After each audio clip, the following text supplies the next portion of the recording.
Further, I want to explain what the idea of a Carmelo Anthony farewell tour tells us about the modern American professional athlete. Over the course of the last 50 years, as television's money and spotlight have transformed the games, an athlete's primary role has transitioned from role model to royalty. Let that sink in for a beat. Role model to royalty. A role model in sports is an athlete who appears to sacrifice personal gain for the benefit of team success. He's a leader. He's a champion. His public persona is humble. He's respectful of authority. He tries to behave in a way that puts his team and teammates in the best light. Obviously, not all stars of yesteryear checked all those boxes, thank God. And obviously, some of today's stars check many of those boxes. Steph Curry and Tom Brady come to mind easily. But what is true today is that the modern athlete in general and a growing number of sports fans prioritize royalty and celebrity over being a role model. Charles Barkley's legacy is outliving Walter Payton's. That's the only explanation for the silly belief that Carmelo Anthony deserves a farewell tour. Portland star Damian Lillard gave voice to this belief. He's campaigning over Twitter for a Melo farewell season. Why? I'm sure he feels sorry for Melo, but it also speaks to the mindset of the current professional athlete. Ask not what you can do for the game, ask what the game can do for you. After giving Carmelo more than $250 million over the course of his career, the game still owes Melo? Really? Is Carmelo entitled to another year in the NBA, and NBA fans and teams should all drop to their knees and venerate a man who never won a title, never finished higher than third in the MVP voting, and doesn't have a signature moment in the NBA? Really? This is how the Brits treat royalty. People who have never accomplished anything beyond being famous. We left England and kicked their ass in a war because we rejected the whole notion of royalty and special people.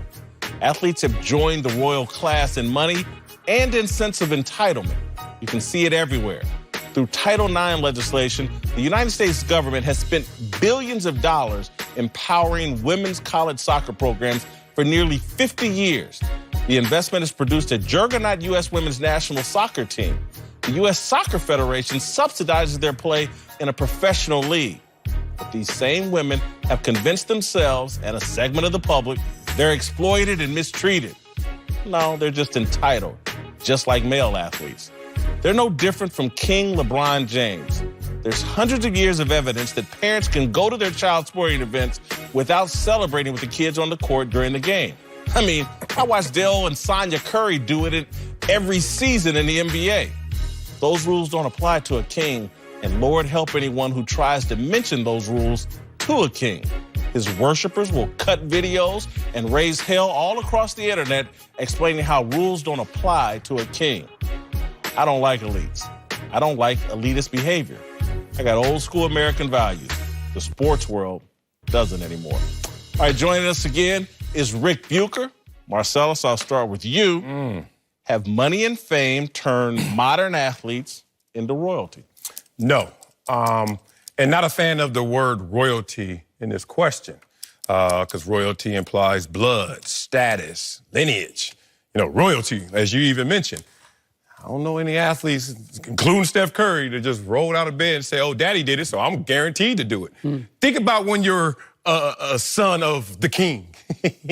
Think about little Simba.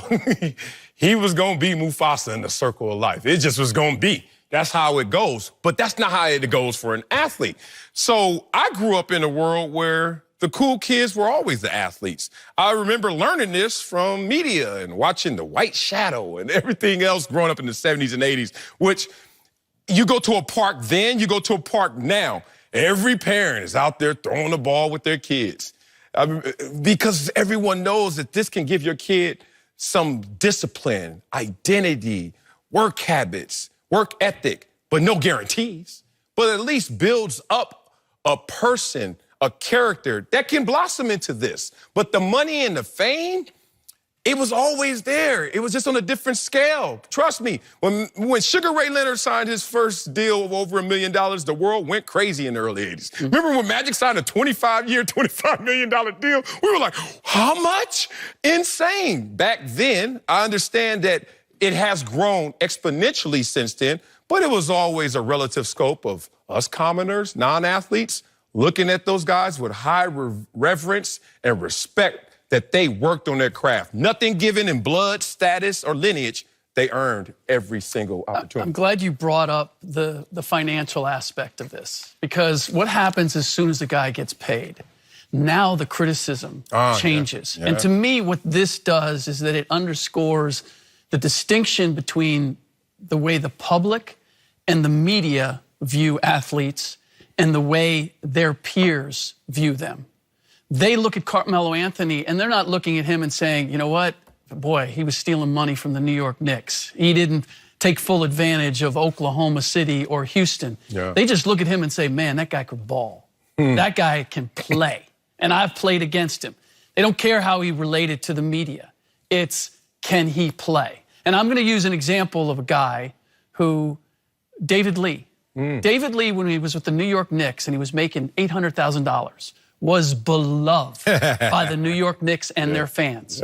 And then he signed the big deal and he went to the Golden State Warriors, and it was all about all the things that David Lee could not do. What had changed? David Lee hadn't changed. And what he could do, it was how much he was getting paid. And I believe that that is the great distinction, is that we look at Carmelo Anthony, media, public, and say, farewell tour, what has he done? And the players look at it and say, man, I respect the hell out of him because he could ball. That dude was a scorer. Well, I think they look and say, he's part of our elite group, and he should be treated that way.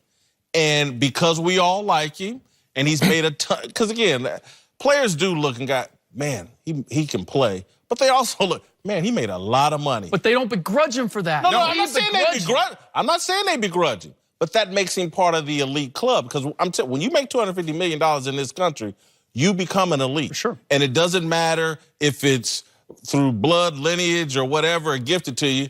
You've now entered into a profession that makes you an elite. Just like it's like Hollywood celebrities. In movies and stuff, they've been a part of the elite class and the entitled class, and athletes are now right there with them. And I think the way we treat them is like royalty. We're very protective of them. And again, it's like, because this week, the protection of LeBron James, which we have debated. I sit there as a journalist and go, that dude's worth $500 million. That's not who I'm worried about protecting as a journalist. Sure. I'm protecting the have-nots, and he is definitely a have and will be for the rest of his life. And so it's not even in my instincts. This dude got worth $500 million. He's fine and can protect himself. He's someone to be analyzed and discussed and blah, blah, blah. He's not, from my perspective, someone to be protected. But we're in this era now where I do think we look at the elite athletes and elites in general, Jay-Z, Beyonce, whomever. We must protect them. We must worship them. I just have no interest. How is that applying right now? Let's talk about Carmelo, who's not protected, at least by the outsiders, the critics. The perception of Carmelo is he's getting drugged through the mud despite putting up 24 points a game and having an elite career to maybe his peers and those who know the game. So if he's being protected, by who? It's not even the players, because he's not elite to the players. He's a part of what we do, but he's one of the best to do it. So think about it. So there's no elitism within Damian Lillard saying this. He's like, the dude needs his fair due. That's not elitism, like I'm looking up to him. He's like, y'all gonna disrespect and undermine this greatness? You said it. I told you, man, the day you make it, everyone else changes first. I said it earlier. I remember, this is a true story. I went to the mall the day before I got drafted, get my outfit ready for my draft party. Got to be right. Forgot my bandana, got drafted, went the next day after I got drafted. You know the day when I went in there, before I got drafted, I walked in, paid, left. The day I got drafted, they wouldn't let me leave that store, signing stuff, taking pictures. I'm like, man, 24 hours. So y'all gonna put this on me? I think Carmelo needs to be protected by what he put up, not by royalty, because it wasn't given to him, and not by the outside criticism that is misperceiving his greatness. I think we also, because of social media, we're more aware of how athletes feel about other athletes. That's advertised. And we're more conscious of what people, the noise of that dude's not worth that money. The hypercriticism of athletes from the public and the media is louder than it's ever been. And we see that divide between how guys feel who are playing versus the people who are watching. Say it. The notion of a farewell tour for Carmelo Anthony bothers me. I hear you. Why? I hear you. Why? Because I hear you. I'm listening. reserve that for the Kareems, the Kobes, the Michaels, the great champions, the guys that, to me, prioritize winning over getting buckets. And so when I hear, and look, again, I'm sure some of this is Damian Lillard feels sorry because Carmelo should be in the league. He's not in the league because of Carmelo. If he would embrace the mentality of a role player and bench player, he'd be in the league. Yep. I get it. Damian Lillard, they're friends probably, and he feels sorry. But even just the notion of a farewell tour, why? And the only reason he's part of the clique. He's part of the elite clique. He's one of the Banana Boat boys, and he's made $250 million. He's an elite. We should all venerate him. And I'm like, you got to earn that, brother, and it takes more than some buckets. But there is respect within the league for Carmelo that there is not outside of it. That's just the reality. And I'm not saying you're wrong in how you judge him. As long as you're consistent across the board, I'm good with that. I'm just saying that the players in the league view it. Derrick Rose is another one. I could give you a list of players. I got more respect for Derrick Rose. But I'll just say this about the elite players, protecting their elite people. Yeah. If Damian Lillard was real, and Damian, I have great respect for you, love you as a player. But if he were keeping it real, he'd be like, hey, man, Melo, bring it back a notch or two, accept being a sixth man and play with the second unit, and you'll be in the league. Instead, he jumps to, man, we need to give this dude a farewell. Well, I think you jump to that because what if he doesn't? Like, who cares how he landed his plane? We talking about the altitude he soared at, and you're not going to even respect that? Who cares about the damn landing? Here's the thing. Dwayne Wade, who's an amazing player, great one, stuck his landing, but he got a farewell tour. I'm telling you, player to player in terms of respect, because you're going to say the demarcation is Dwayne Wade won championships. No. What else? Dwayne Wade was a better player than Carmelo Anthony. Good. Period. Okay. In the story. I don't want to be absolute with you, brother, so we're not going to argue. Yeah. I'm just telling you what players going to say. They're in the same And they wrong. Yeah. They're in the same world. And they wrong. Here's one. Okay. Argue with them then. Because I'm going to say, they're like... Dwayne Wade's the third or fourth best shooting guard of all time. I'll give you all of... Small forwards? I got a long list. We're talking accomplishments versus ability. Game. Pure ability. Accomplishments? It's not even close. I've said it. He said he's not talking just accomplishments. You're talking accomplishments. I'm talking both. Carmelo averaged more points in career. Like he was revered as the best individual. This man carried the Miami Heat to a title with Shaq wasn't there? With the Shaq. You can carry 400 pounds of Shaq. With the Shaq, the ghost of Shaq. You carrying 400 pounds of Shaq? That's carrying? There was some other guys He's the involved. third or fourth best shooting guard of all time. All I'm saying is this man's not better than Alex English. Carmelo Anthony has accomplishments, Olympic level, etc. In our next show. I'm about to say, don't you do that. They're in the same locker room in terms of greatness. You can't pull that out of the Jay Glazer says Jason Garrett is on the hottest seat in the NFL. Man. We'll tell you if the Cowboys coach survives the season. I'll scrap that. Let's go back out. Come on, no kidding. Carmelo,